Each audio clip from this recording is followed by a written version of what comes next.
Salutations, everybody, and welcome back in. We got One Piece, chapter 1129 here with us today.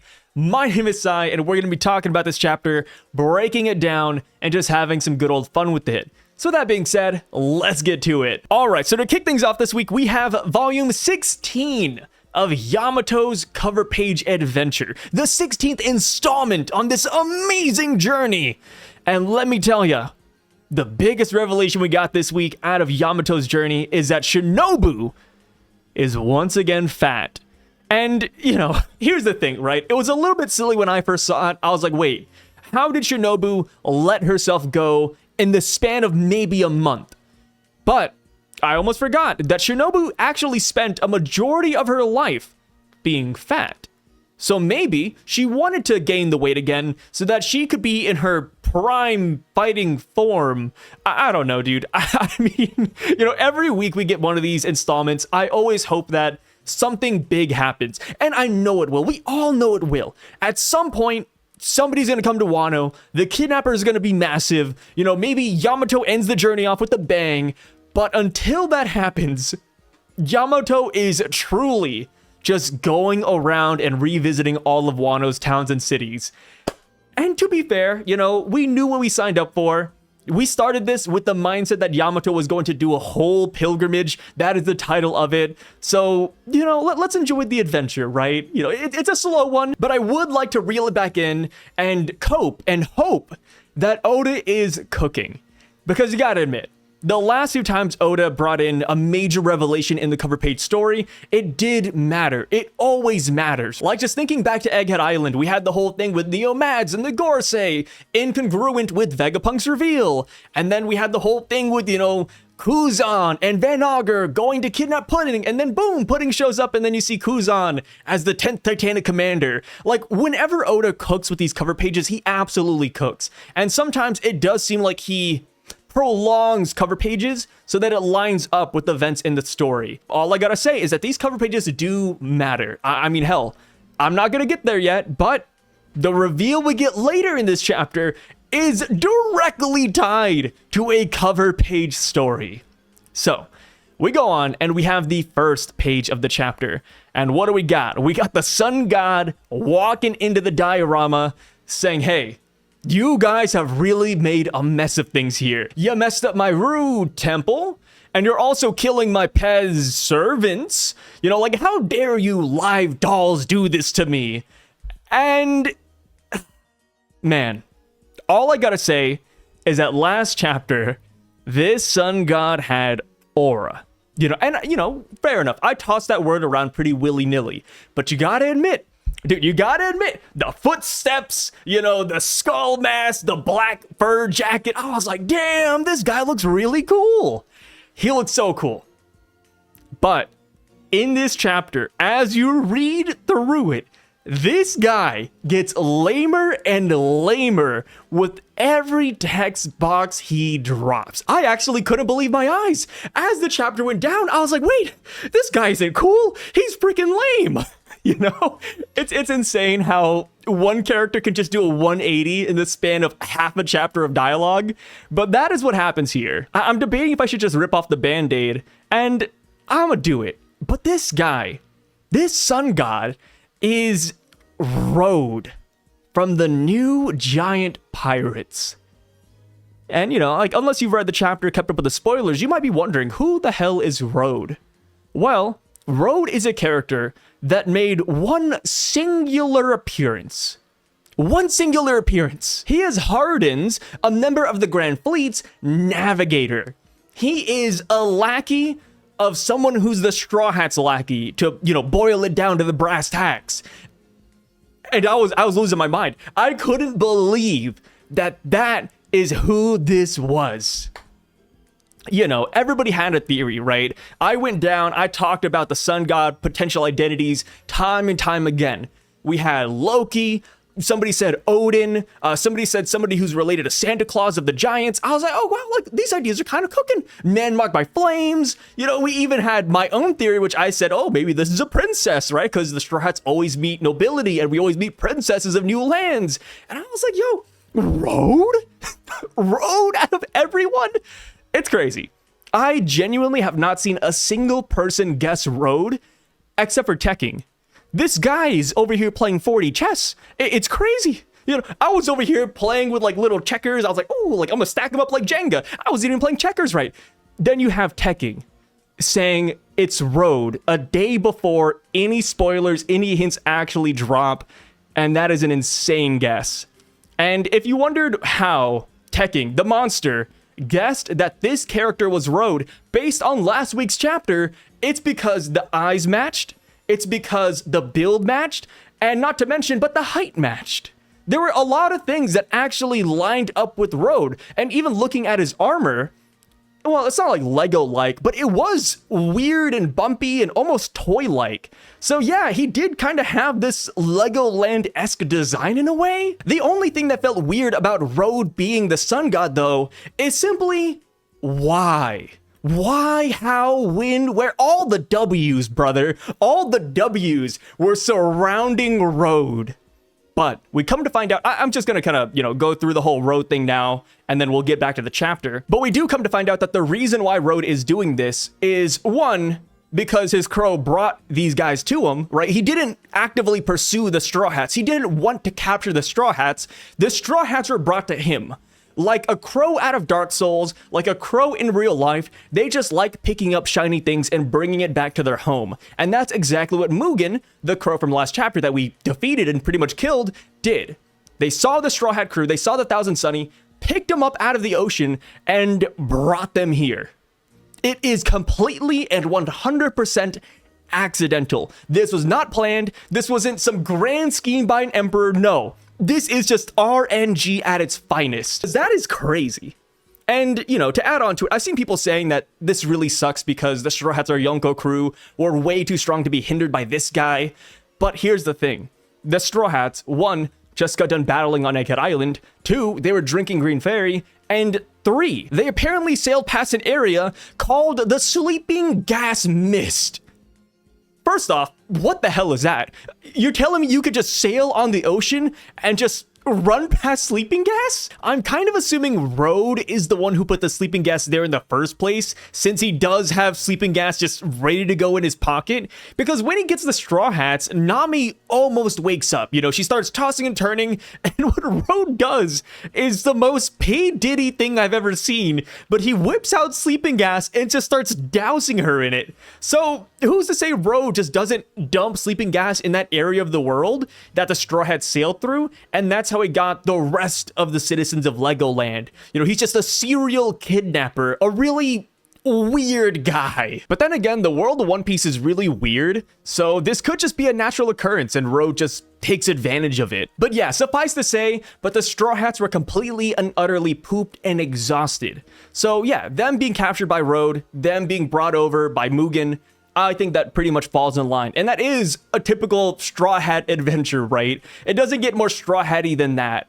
So yeah, it turns out the reason why Brooke, Frankie, Nico, I keep on saying Nico Robin, and Jinbei, the reason why they're not here is simply because they fell asleep on the giant ship. And I'm assuming the reason why Mugen didn't bring it over is because the giant ship is too large, right? Yes, the crow can pick up the Thousand Sunny, but picking up the Eric ship is insane. Like, there's no way he could have done it. And not to mention, but I really do think Dory, Brogy, Oimo, and Kashi would have kicked Road's ass if he did this as well. Like, the minute Dory and Brogy and everybody else finds out, Road is cooked. He has no future. Like, no joke, the only way Road is gonna get out of this situation A-okay is if Luffy forgives him, and Luffy just might because Luffy doesn't really care typically. So yeah, this is what happened. This is how we ended up in a silly scenario, and I'm gonna say it right here. Again, I'm kind of skipping ahead to the end of the chapter, but at the very end, they bust out of the diorama, and we don't actually see where they are, but I would put my money down, I'd put it down, and say that we are in Elbaf. It's just a matter of where in Elbaf are we, because during the Road flashback, he mentions that Dory and Brogy just recently left to go pick up the Straw Hat crew. So, how did he hear about this? Well, it's because I think he's on Elbaf. I think that a lot of people around Road are waiting for Luffy's arrival. So yeah, based on that small bit of dialogue, I do believe that we are in Elbaf. It's just a matter of where. right? Because currently we are in a former jail cell meant for a giant. So when I think about breaking out of a jail cell and going to the wall behind it, I'm just imagining that there's another jail cell. But I don't think that's going to be the case. Maybe we break through and we're in a castle. Maybe we break through and we're in a dining hall. Maybe we're in the middle of Elbaf, the heart of it, a town. Even though Road did say that we're currently in a detention center for giants, it's been repurposed. It's obviously not a jail cell anymore since he's using it as his personal playhouse. So that's kind of why I think that once the Straw Hats break out, we will be somewhere that's not exactly a jail anymore. There's a lot of possibilities here, but I do think we are in the land of giants. So since we already spilled the beans about Road, I want to go ahead and just finish up talking about him and what his intentions were and the reason why he doesn't like the Straw Hats. So yeah. It turns out the reason why he is holding the Straw Hats hostage, well, not even hostage, but the reason why he put the Straw Hats in his dollhouse is simply because he is racist. Brother, if you guys know me, if this isn't your first time on the channel, you know that I have a heavy disdain towards giants. I don't like how big they are. I think they're abnormally sized. I think a lot of them are just completely and utterly weak unless they get a power boost like Dorian Brogy. I just don't like giants. And you know what? Road is a kindred spirit. I look at this guy and I'm not gonna lie, I kind of see a brother, you know, a fellow hater of races. So yes, it turns out, just like how I hate the giants, this guy does not like humans. He's like, that fool Haruden, my damn captain, how dare he? Why would he enslave himself to a human? This puny thing? Come on, we're the proud warriors of Elbaf. We shouldn't be bending the knee to people like this. And I'm like, okay, I get it, right? Size matters. I understand, dude. I gotcha. But here's the thing. How deluded does this guy have to be to think that Luffy is a weak character? Brother, he has a laundry list of crimes he's committed, places he's raided, people he's destroyed. What does he think about the other humans in the world? Like, I get it, right? You don't like humans, but you gotta acknowledge that some humans are on a different level. Like, what does Road think about Shanks? Shanks hangs out on Elbaf. Does he think that Shanks is a puny, weak human? What about Whitebeard? You know, like, what about Kaido? Like, does he see all humans as beneath him? Because Road is not strong in the slightest. Like, I don't mind if characters have this god complex and think they're better, but they gotta back it up to some extent, right, brother? You know what I mean? Like Enel. Enel thought himself as a god, but guess what? Enel was pretty powerful. Without Luffy's rubber fruit, without Luffy's Sun God Nika fruit, Enel would have wiped the floor with everybody. I think he deserves having that complex. But Road, though. Road, out of everybody. Nah, dude. No, he doesn't even have a devil fruit. Bro, does he even have Honky? We didn't see it this chapter. Is he even alive after this chapter? Which, granted, it's One Piece. I bet he is alive. But it looks like Nami's one attack took him down. Road, what are you doing, my man? You can't discriminate if you're that weak. You know, even Hody Jones was like considered the strongest person on Fishman Island to some extent. My God. But yeah, Road is just completely and utterly silly. And here's where the double standard kind of comes in as well. But Road called Harden a fool for bending the knee to Luffy. But prior to Luffy, Harden was bending the knee to Buggy. Did he not like Buggy either? Was Buggy an exception? Perhaps that could be the case, maybe because he likes Shanks and Buggy are like, you know, cabin brothers. So maybe Road made an exception, but we don't know. We don't know what's going on in this guy's head. All we know is that he's one big loser. Dude, last chapter, you know, shout outs to the Will of Marco, but he noted that when they show up in the room, this guy, Road, used the word Sesha, like a Wano samurai. And I was like, oh crap, dude, Japanese? This guy might be an ancient giant, because the ancient giants do have Japanese traits to them. Look at Oars and Oars Jr., for example. They kind of resemble Oni in a way even. So I was like, holy crap, this could be an ancient giant. You know, they're hiding the face because they're a forbidden race, a hidden race. Turns out, no, he's just an otaku. He's a guy that likes playing with dolls, dude. And throughout this chapter, he just repeatedly uses old Japanese verbiage. Brother, what's going on, man? Yeah, dude, Road is funny. And I gotta say this right here.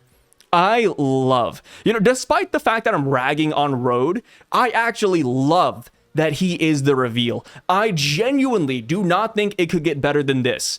And you might be wondering, why, Sai? Road is a loser.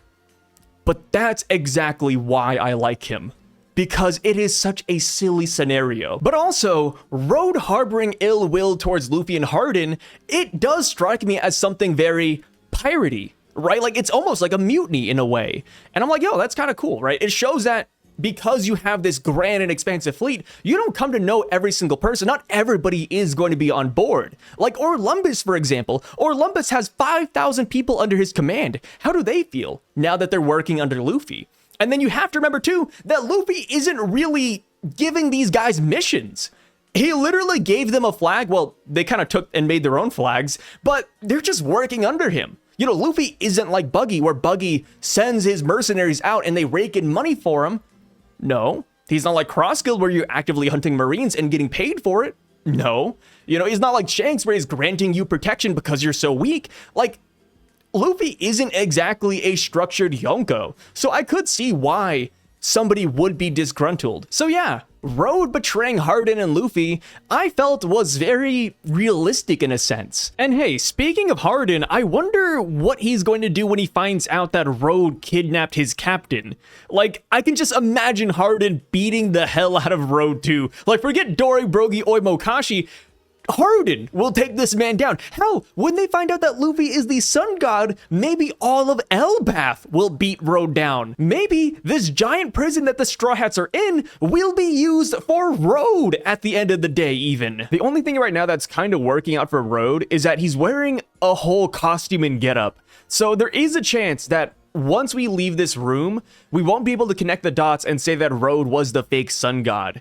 But between the animals he had, between his demeanor and his voice, I feel like we'll be able to put the pieces together, or at least the smarter Straw Hats will. Luffy, Chopper, and Usopp will definitely be fooled until the cows come home, but for the rest of them, I feel like we'll know that he's the culprit. But yeah, now back to the chapter. Sorry, we went on a whole road tangent. We went on a side road, right? We went on the country road, but we should be sticking to the main road, and that's what we're gonna do now. So back to the first page. What I thought stood out was the fact that the rats were defeated alongside the snake. And we actually don't know who defeated the rats. Like last chapter, Luffy, when Gear 5th, he punched the snake, and then we had Zoro slicing down the crow. But as far as the rats go, they just kind of died on the side, which I thought was pretty hilarious. So we pick up where we left things off last chapter, and the Straw Hats are riding on Iskat through the diorama. And we got a lot of silly gags going on, right? Nami's commenting on how the sun god looks really creepy.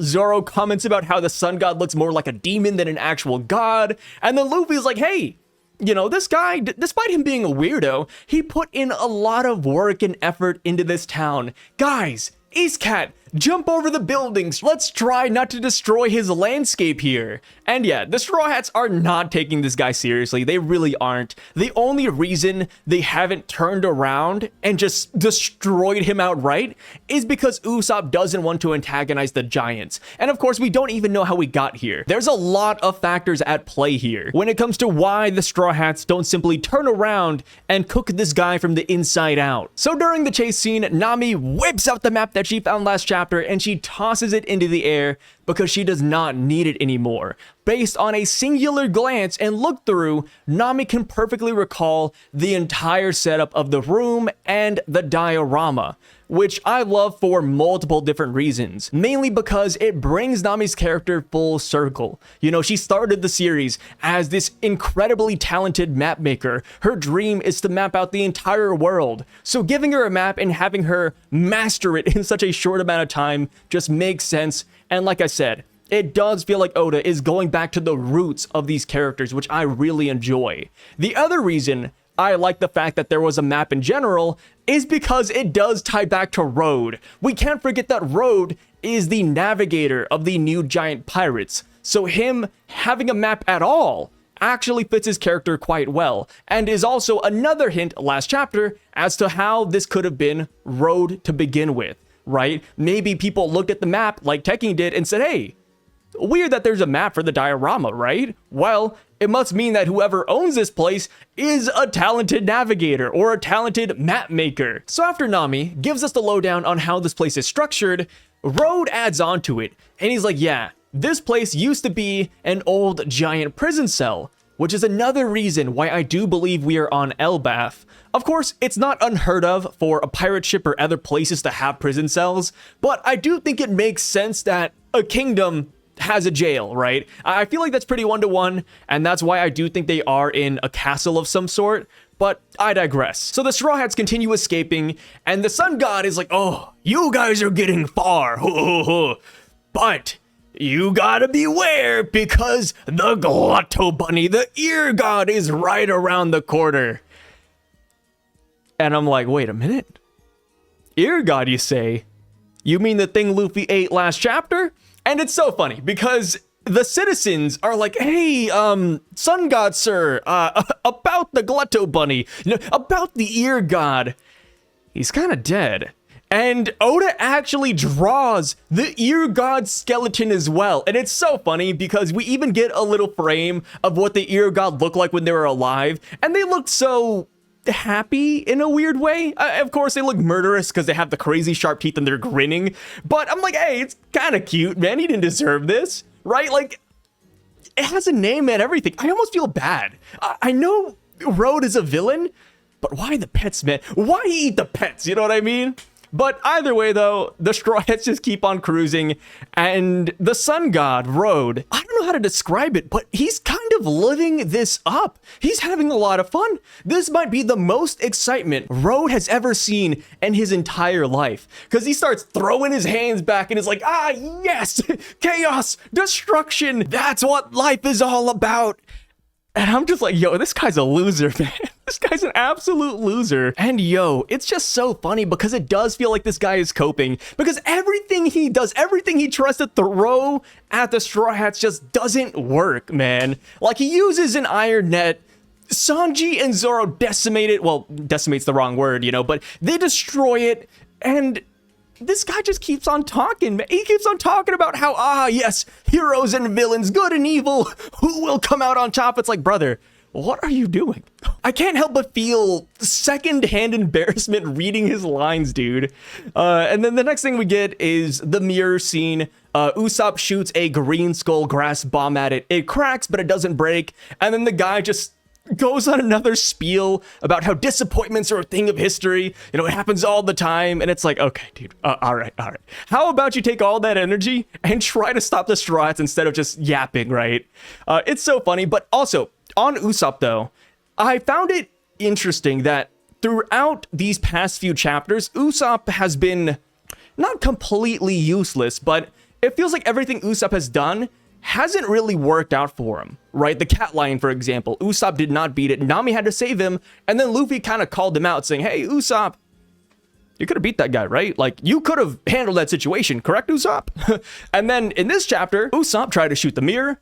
It cracked, yeah, that's great, but it didn't break. You know, Luffy had to come in and land the final blow. So I'm looking at all of these, I wouldn't call them Usopp L's because they're not exactly losses, but it's moments where Usopp could have shined, right? And I look at these and I'm like, okay, maybe Oda is showing us what Usopp is capable of now so that later when he gets some sort of boost, whether it's a power boost, whether it's a mental boost, right? Because he doesn't need like a physical power up. All he needs is to be brave and just keep on being crafty. I feel like if Usopp just kept on evolving in that sense, he would be strong enough to do this, right? Even if it's hockey related. I think there's a lot of ways to make Usopp grow. It does feel like Oda is setting the stage for Usopp to shine later on. But then again, maybe that's just me. So about Luffy now, right? About Luffy.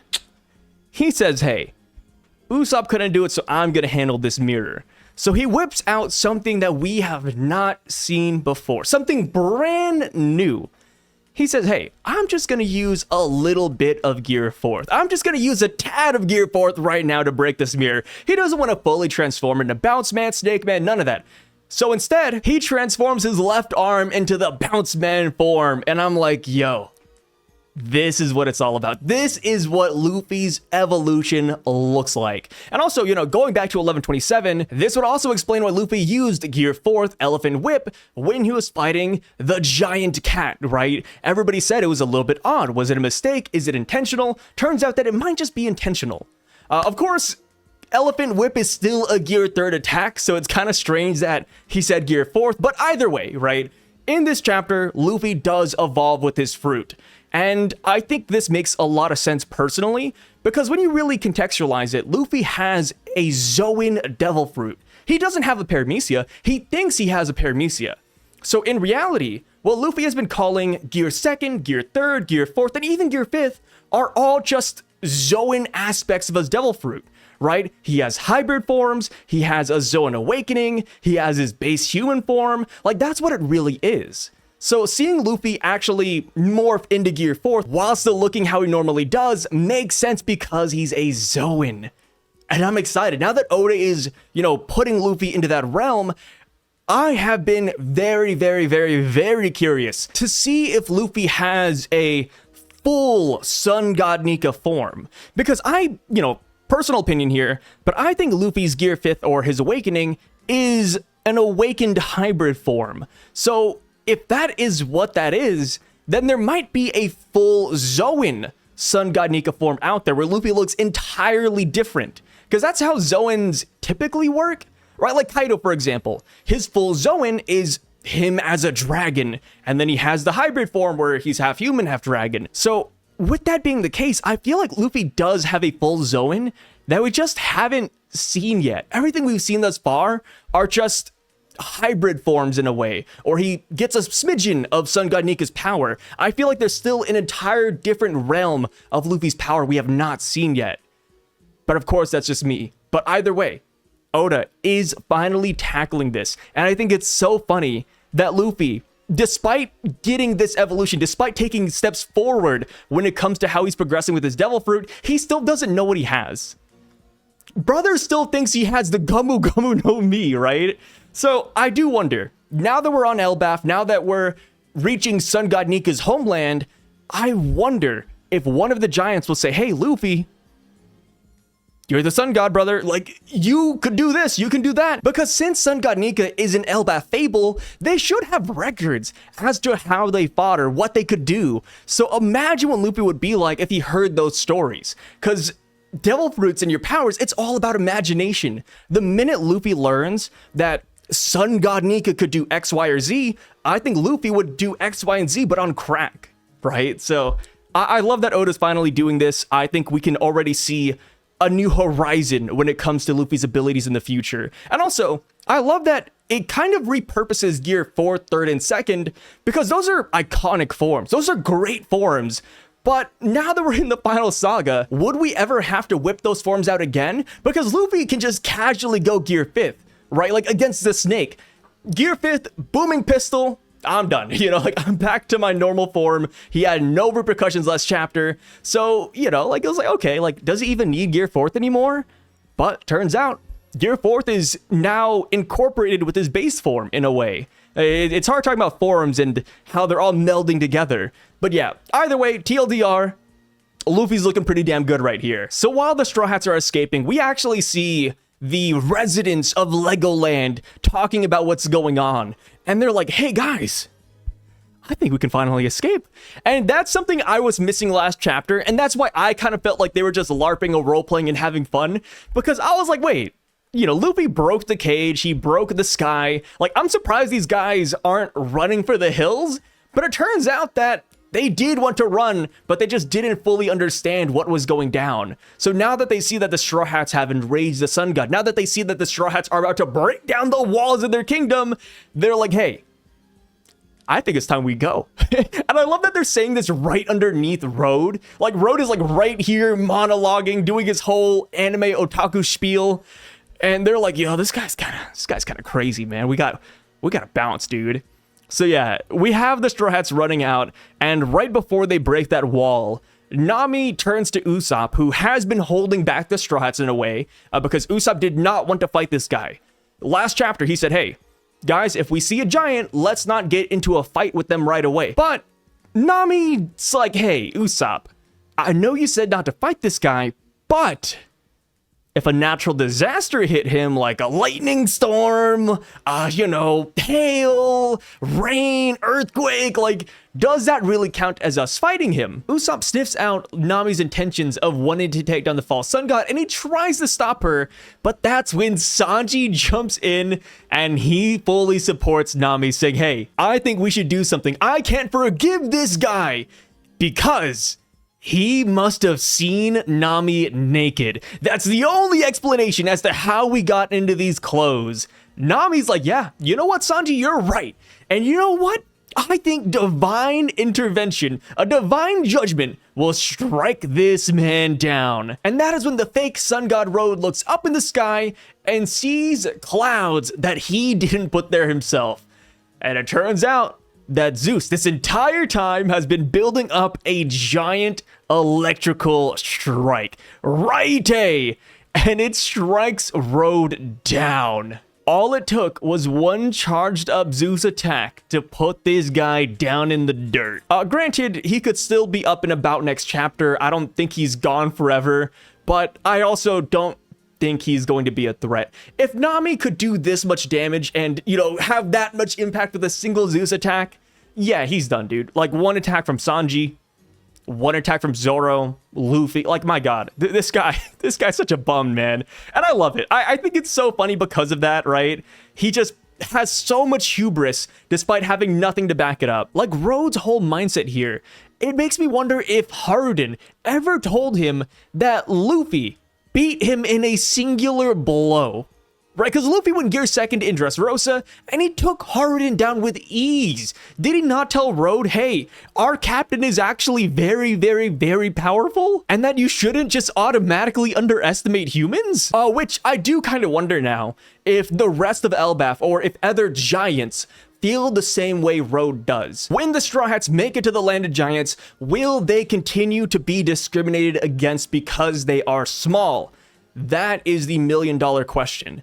I think there might be some people who think that way, but I don't think it's going to be the majority opinion, simply because Shanks was here. I mean, Big Mom is, quote, human, and she killed multiple giants. Like, surely they know that humans are powerful, right? There's no way. And then plus, Luffy is the sun god.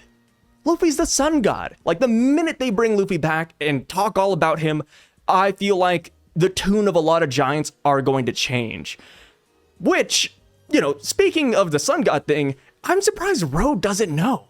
Road is a major sun god because he's cosplaying as him. Road knows that Dorian Brogy left to bring Luffy back. Did he not wonder why? Like, does he not know that Luffy is the sun god? Because I feel like if Road knew, his whole demeanor would be completely different.